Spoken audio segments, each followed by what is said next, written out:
A Bloom filter is a standard probabilistic data structure that encodes an approximate set of objects, trading an increased space efficiency for a weaker probabilistic membership test that has a small probability of giving incorrect results.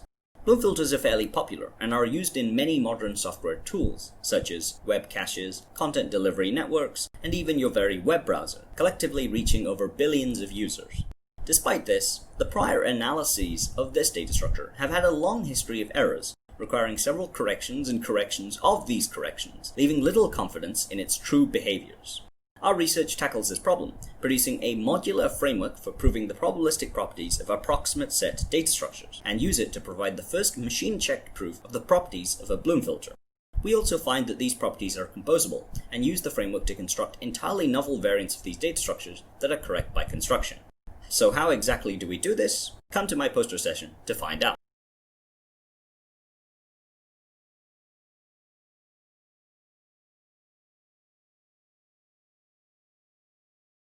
Concurrent separation logic is program logic that can modularly verify concurrent programs, at the expense of much user expertise and effort.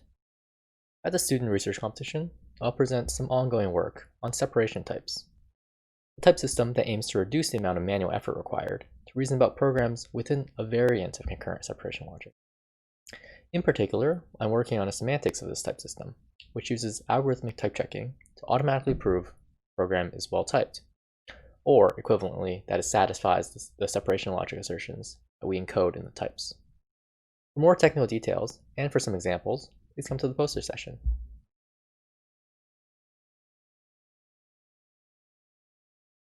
High-level synthesis is the process of transforming a higher-level language like C into a hardware design that will have the same behavior. This is heavily used to accelerate existing software by automatically creating specialized hardware that performs the same algorithm. There are many tools that perform this translation already and try to optimize the generated hardware as much as possible. However, the main problem is that they can have unexpected behavior with respect to the input and can be quite fragile with what features they actually support in C. Our solution is to formally verify the conversion from C to Verilog by adding a Verilog backend to COMSORT after the RTL stage. For this, we describe the translation in Coq and are now in the process of proving that the algorithm does indeed preserve the behavior by performing forward simulation between the RTL semantics and the Verilog semantics. We also have an intermediate stage that is more suitable for hardware optimizations and also simplifies the proofs. For more information, please come visit our poster.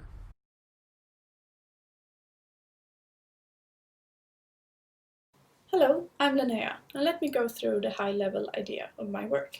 There is seldom just one way of implementing a program, so programmers often have a space of programs in their mind for the various implementation choices that are present. In traditional programming languages, we are forced to choose one way to implement the program, and this particular implementation might have a good performance in some runtime environments, but not so good in others. In my research, I look at how several implementation choices can be expressed directly in the source code using a generic programming language extension. In this way, the most efficient program out of the space of programs is chosen for a given runtime environment.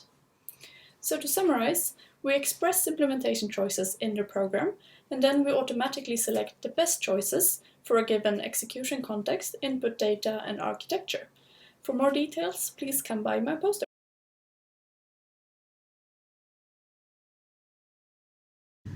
Hi, I'm Rakshit Mittal, and I'll be presenting my paper Samatulyata 2, Translation Validation of Code Optimizing Transformations Involving Loops Using PetriNet-based Models of Programs. Any source code will be optimized according to the hardware resources available by a compiler to a translated version. To check for semantic equivalence between the translated and source codes, we can 1. Verify the compiler itself, which is a tedious task, or 2. We can directly check for equivalence between the two programs. In our tool, Samatulyata 2, the underlying modeling paradigm is PetriNets. Using my path-based equivalence checking algorithm, we convert codes into their respective PetriNets and check for path equivalence between the two. Using this, we are able to verify many translations like boosting up, boosting down, code motion across loop, thread level parallelizing transformations, etc. See you at the conference.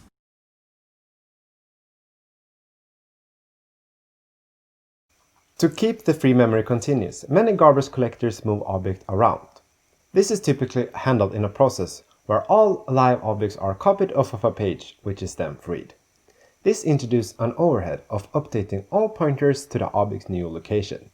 The overhead manifests itself differently in collectors. For example, in ZGZ, a new concurrent moving collector in OpenJDK stores its forwarding information about each object in a forwarding table.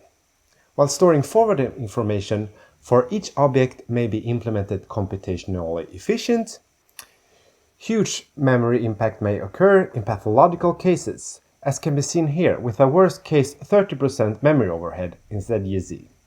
In my talk, I will show how we can trade some computational cost for stable and predictable memory overhead for storing forwarding information.